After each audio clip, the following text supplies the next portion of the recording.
Bueno, buenos días a todos, gracias por estar aquí, como decía la canción. Vamos a hacer una charla distendida sobre aventuras matemáticas, en la cual sorprendentemente no va a haber ni una sola ecuación. Va a haber algún numerillo por ahí, pero nada más. Mi nombre es Vicente Moret Bonillo, soy senior member del IACUBO, soy químico teórico, doctor en física, y he estado trabajando en Estados Unidos durante 3 años. La idea de esta charla o de este taller es simplemente acercar a los jóvenes el mundo de las matemáticas para que lo vean desde otra perspectiva, que no sea una perspectiva excesivamente densa, sino más bien curiosidades matemáticas. Por eso le he llamado a este curso Aventuras Matemáticas. De lo que vamos a hablar aquí, voy a ampliar la pantalla.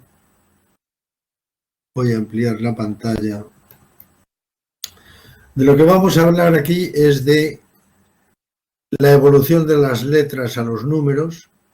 Nos vamos a preguntar si hay números muy grandes. Nos vamos a preguntar esto, qué implicación tiene en la duración del mundo. Veremos que todo es cuestión de tiempo, que se mide en números. Os voy a preguntar, o me voy a preguntar yo a mí mismo, hasta cuánto sé contar, para pasar después a describir los misteriosos infinitos. Pasaré después a ver algún capricho de la naturaleza, cómo se pueden hacer copos de nieve con números, para extrapolar esta idea con la que la naturaleza está hecha de números. Luego hablaré un poquito de topología desde una perspectiva de ciencia ficción, y para ello utilizaré cubos y dimensiones. Y acabaré la presentación con una sorprendente anécdota del gran genio matemático que fue Gauss. Y me gustaría, si pudiera ser, que luego hubiera un debate, pero no sé si lo voy a conseguir. Veréis que soy una persona poco al uso en cuanto a la relación de mis clases, eso lo saben bien mis alumnos.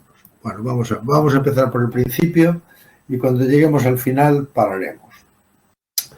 Al principio de los tiempos, como sabéis todo el mundo, las matemáticas se hacían con letras. Aquí vemos a un señor romano escribiendo en un encerado de la época, pues una serie de M's que significan 1000 y trata de escribir 1.000.000.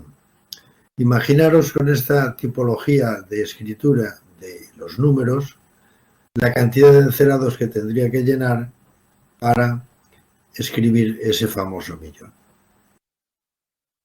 La gran aportación de los árabes es la numeración arábiga, que nos permite simplificar muchísimo la representación numérica de las cantidades, aunque los números no solamente se sirven para indicar cantidades, sirven para otras muchas cosas. La primera pregunta que nos vamos a hacer es si hay números muy grandes. Y yo no sé si conocéis, me imagino que sí, la famosa anécdota del ajedrez, que un señor que mandaba mucho en la India le preguntó a otro señor que mandaba mucho menos también en la India que le inventara un juego para divertirse, porque se aburría muchísimo. Y este hombre inventó el ajedrez. El hombre le gustó tanto el juego del ajedrez que le dijo que le iba a recompensar ampliamente, para lo cual le pidió precio. Y el descubridor del ajedrez, cogiendo su tablero de 64 escaques, dijo: no voy a pediros mucho, majestad. Lo que voy a hacer es pediros un grano de trigo para la primera casilla, 2 para la segunda, 4 para la tercera, y así sucesivamente hasta llenar el tablero de ajedrez. El visir o lo que fuera se quedó muy complacido con la petición, puesto que pensó que eso era bastante fácil de conseguir y era un precio realmente barato para el extraordinario juego que le habían diseñado. Entonces mandó a la gente que trabajaba con él a recoger un saco de trigo, y cuando llegaron al quinto escaque se dieron cuenta, o al quinto, al décimo, o al duodécimo, se dieron cuenta que no había suficiente trigo en el saco de trigo para cumplir la promesa. Fue a por otro saco de trigo y así finalmente se dio cuenta de que el número era tan astronómicamente grande que no había trigo en todo su reino para llenar el tablero de ajedrez. El final de esta historia no está muy claro. No sabemos si lo ejecutó directamente o lo mandó a ejecutar, pero lo que está claro es que el descubridor del ajedrez tuvo un final un poco extraño. Entonces, la conclusión que saco de esto es que sí que hay números muy grandes. Cuestión que está relacionada con la duración del tiempo. Y hay otra anécdota, que son las 3 agujas de diamante del templo de Benarés. Aquí en el templo de Benarés había una mesa con 3 agujas de diamante y 64 discos perfectamente ordenados que se suponía que habían sido ordenados en el momento del inicio del mundo. Y el mundo se acabaría cuando hubieran sido pasados todos los discos, que son, como os fijáis, de diámetro decreciente, a otra aguja de diamante, con la única condición de utilizar una aguja extraordinaria para hacer las operaciones, y entonces la otra limitación era que no podía haber un disco más grande encima de uno más pequeño. Esto lo podéis hacer en casa fácilmente utilizando pues 4 discos y veréis que las operaciones cada vez hay que deshacer más. El tiempo estimado para resolver esto, moviéndose el hindú con diligencia, digamos a un movimiento por segundo, supera en varios trillones de veces la duración estimada de la duración del mundo. Todo es cuestión de tiempo y el tiempo se puede utilizar, se puede modelizar con números. Suponer que tenemos una rotativa con todas las letras del abecedario en la rotativa. Si le damos suficiente tiempo, es seguro que vamos a poder reconstruir el Quijote o Otelo o cualquier obra de literatura. Lo que pasa es que como es una combinación aleatoria de movimientos de la rotativa, esto nos va a llevar aproximadamente el mismo tiempo que las agujas de Benarés. Por lo tanto, sí que existen números muy grandes. Vamos a continuación a preguntarnos ¿hasta cuánto sabemos contar? Bueno, pues sabemos contar mucho. Pero imaginaos que estamos en una isla desierta en la cual hay dos tribus, una tribu que vende zafiros y otra tribu que vende diamantes. Y el precio estipulado es un diamante equivale a un zafiro. Pero resulta que los dos hombres de la tribu no saben más que contar hasta 3. Entonces, ¿cómo hacen para medir la cantidad de objetos que tienen que intercambiar? Pues muy fácil. Cogen 1, 2, 3, el otro coge 1, 2, 3, si son iguales, se intercambian la cantidad.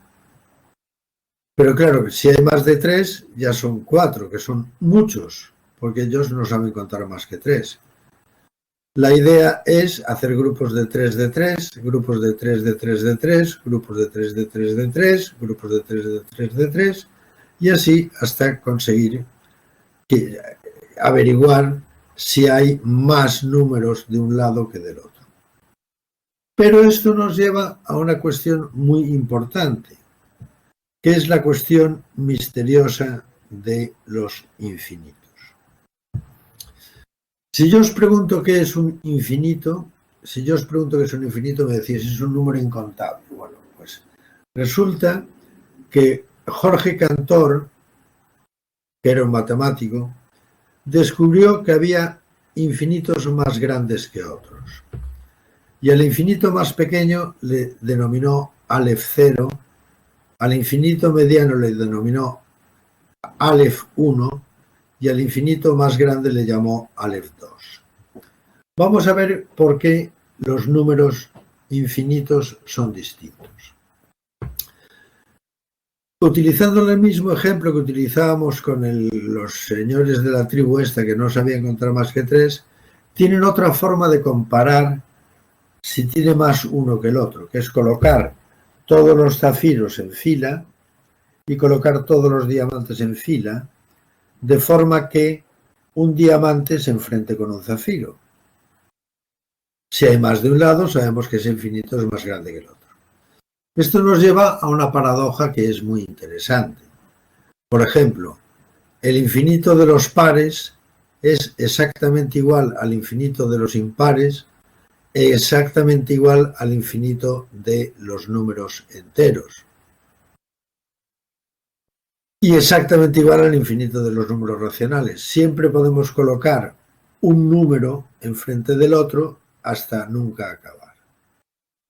Pero vamos a considerar la recta real. La recta real es continua, no es 1, 2, 3, 4, 5, 6, sino que entre 1 y 2 hay infinitos números reales. Entre 2 y 3 hay infinitos números reales. Entre 3 y 4 hay infinitos números reales. Luego, para cada elemento de los números naturales hay infinitos números reales que llevan a la transición 1-2. Luego, no podemos colocar un único elemento real enfrente de 1, ni enfrente de 2, ni enfrente de 3. Por lo tanto, el infinito de los números reales es mayor que el infinito de los números enteros, racionales o pares o impares. Esto es más evidente en el número de figuras geométricas que se pueden escribir, que se pueden obtener en líneas, superficies o superficies tridimensionales. Pero todavía hay un infinito mayor a estos dos infinitos que hemos hablado, que es el infinito de todas las curvas geométricas. Bien es cierto que parece ser que ya no hay más infinitos o infinitos de una magnitud mayor, con lo cual estamos a otro nivel, pero estamos en la misma situación que los hombres de la tribu, que nada más podían contar hasta 3. Vamos ahora con otra cuestión muy interesante que tiene que ver con los números, que son los caprichos de la naturaleza. Esto es un macizo de coral que, si veis, tiene una formación, tiene unas formas muy definidas. Bien, esto es lo que se llaman fractales. Vamos a ver si podemos construir un fractal de una forma elemental. Y la forma elemental que vamos a hacer para construir un fractal es construir un triángulo. Con este triángulo, que tiene 3 caras, en la mitad de la cara de cada cara de este triángulo hacemos un triángulo adyacente que es la mitad del anterior. Y así para todas las caras. Repetimos la operación con los triángulos adyacentes, repetimos la operación con los triángulos adyacentes y obtenemos un copo de nieve. Esta es la forma en la que la naturaleza hace lo que se llaman las figuras de Mandelbrot. Podemos construir figuras complicadas que se autorrepiten con la mera distribución de números. Y esto se puede ver continuamente en la naturaleza. Aquí tenemos otro macizo de coral que tiene una distribución claramente fractal, clarísimamente fractal. Tenemos otra distribución, esto es la concha de un molusco que tiene una distribución perfectamente fractal, sin ninguna duda. Y en la naturaleza, desde este punto de vista, podemos intuir que está hecha de números. Vamos a pasar ahora a otra cuestión que tiene que ver mucho con los números. Y esto requiere un poco de pensamiento por vuestra parte. ¿Cómo le explicaríais a un ser que nada más está en el plano, es decir, en 2 dimensiones, qué es un cubo tridimensional? Si os fijáis, la gente de 2 dimensiones nada más ve alto y largo, o X e Y. Por lo tanto, no tiene la noción de cara.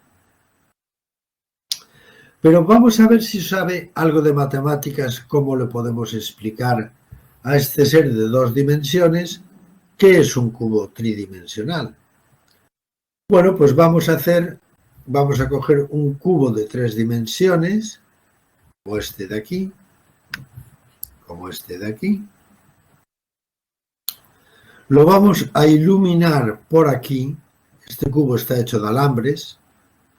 Lo vamos a iluminar por aquí y lo que obtenemos es un cubo dentro de otro con sus aristas conectadas. Pero resulta que este ser bidimensional le hemos enseñado que hay una cosa que se llama cara que tiene que ver con esta representación. Y además le enseñamos el teorema de Euler, que dice vértices más caras igual a aristas más 2. El señor bidimensional no es capaz de visualizar, porque está en su mundo de 2 dimensiones, qué es realmente un cubo, pero sabe una de sus propiedades, porque le han dicho que vértices más caras igual a aristas más 2. ¿Cuántos vértices hay en este cubo bidimensional? 1, 2, 3, 4, 5, 6, 7 y 8. ¿Y cuántas aristas hay? 1, 2, 3, 4, 5, 6, 7, 8, 9, 10, 11 y 12. Luego, si aplicamos la fórmula de Euler, de Euclides, veremos que el número de caras que le sale al ser bidimensional es exactamente de 6. Luego, el ser bidimensional, utilizando la matemática, puede aprender que existe una cosa que se llama cubo, que tiene una cosa misteriosa que se llaman caras, y que son, en este caso, exactamente 6. Como se puede ver perfectamente, a ver si no me he liado yo, como se puede ver perfectamente en esta figura. 1, 2, 3, 4, 5 y 6 caras. Y ahora vamos a ver, los matemáticos están muy acostumbrados a trabajar con números grandes y con dimensiones fuera de lo normal. Entonces vamos a ver cómo un ser venido del espacio, que vive en un espacio de 4 dimensiones, cómo nos puede explicar a nosotros el concepto de cubo tetradimensional, de hipercubo tetradimensional. Bueno, pues la noción del hipercubo tetradimensional es exactamente la misma que el problema que tenemos nosotros para explicarle a un ser de 2 dimensiones qué es un cubo bidimensional. Nuestro ser de 4 dimensiones proyecta su hipercubo, de la misma forma proyecta mediante una luz que incide sobre el hipercubo. ¿Y qué obtendremos? Pues obtendremos ni más ni menos que un cubo metido dentro de otro cubo con todas sus aristas y todas sus caras unidas.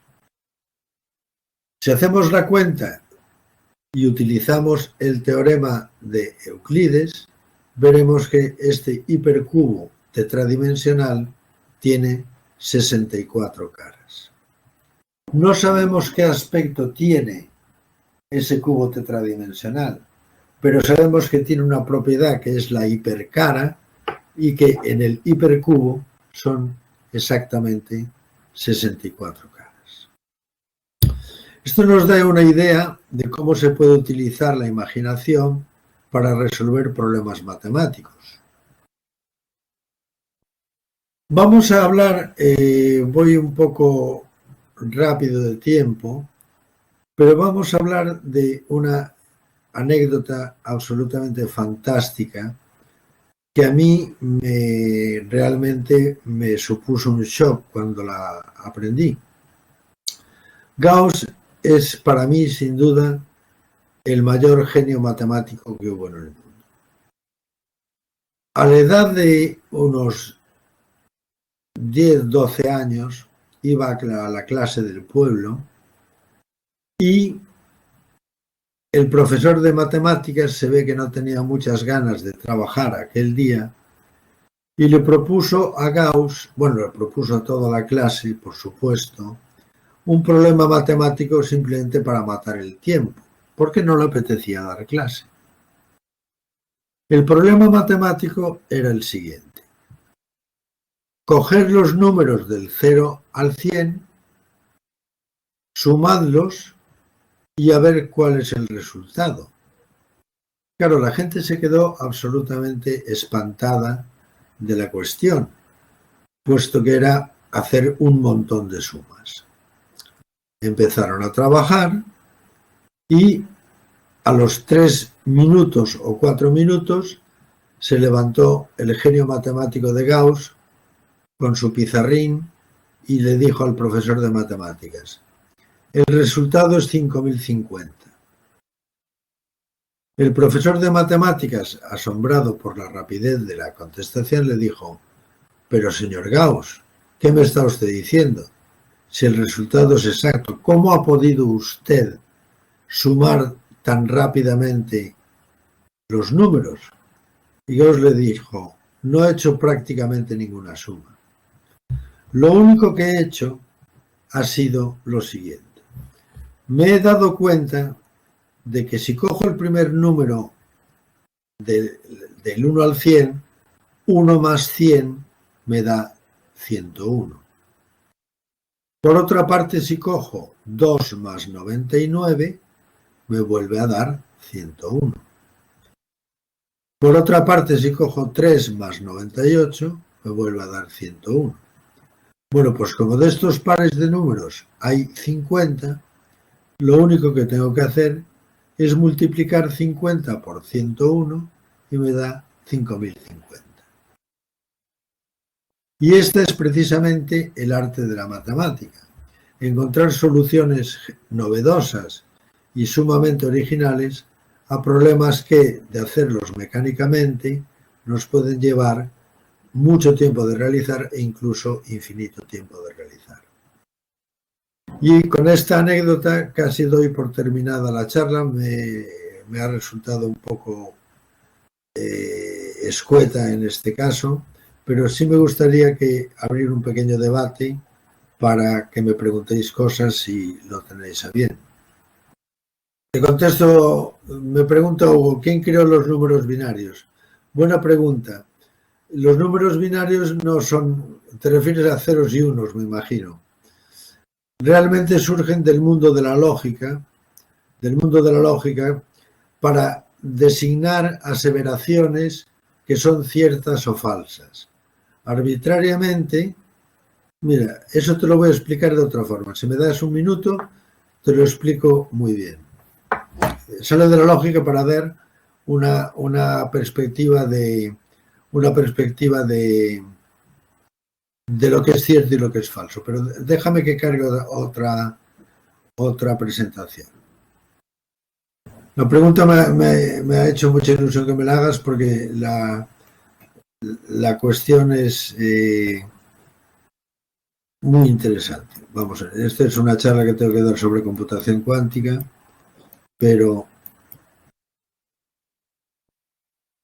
vamos a ver la respuesta a tu pregunta. El bit, como dice ahí, es una unidad de información que puede tomar cualquiera de dos valores, 0 o 1. Entonces un bit es un elemento de 0 y 1. pero que indica el valor de verdad de una declaración. Por lo tanto, surge de la lógica, y el primer lógico que hubo en el mundo fue Aristóteles. La idea que yo tengo de esta cuestión es que esto es por decreto. Entonces, las cuestiones que son por decreto a mí particularmente no me gustan. Entonces vamos a ver, por ejemplo, cuál es la tabla de verdad de un bit.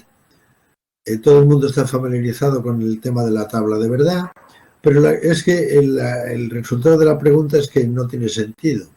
Bit 0 indica falso y bit 1 es igual a verdadero. Es lo mismo que sí y no.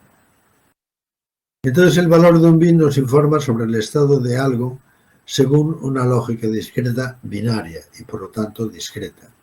Bit igual a 0 es igual a no y bit igual a 1 es igual a sí. Pero vamos a verlo desde una perspectiva más dinámica. Vamos a considerar un circuito eléctrico.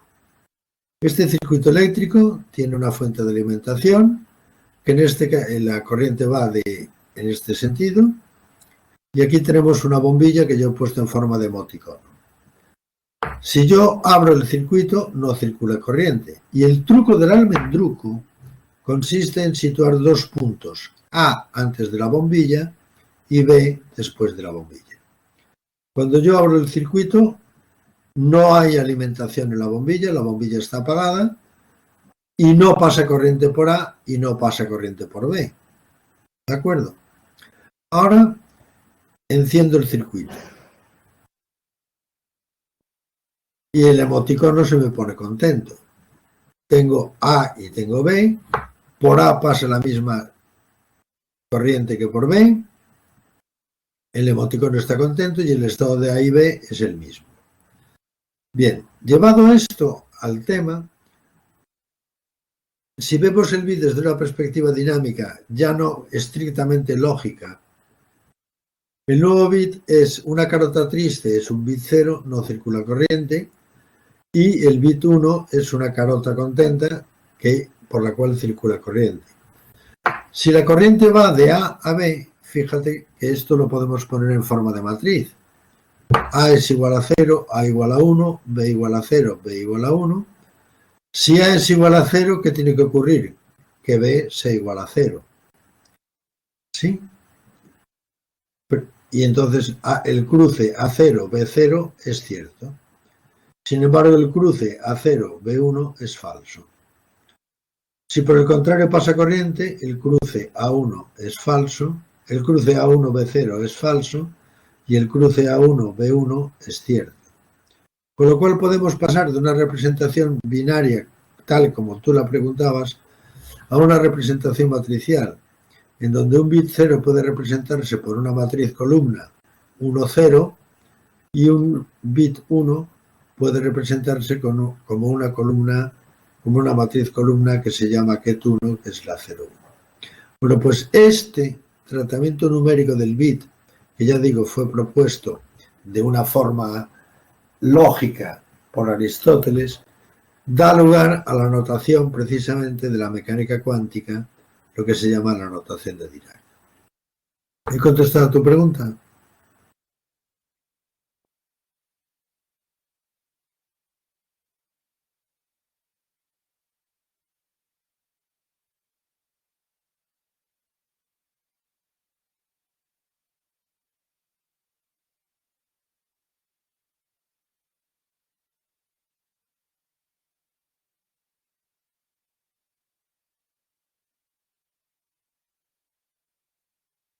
Bueno, Boole propuso la notación numérica del bit. Y además la curiosidad de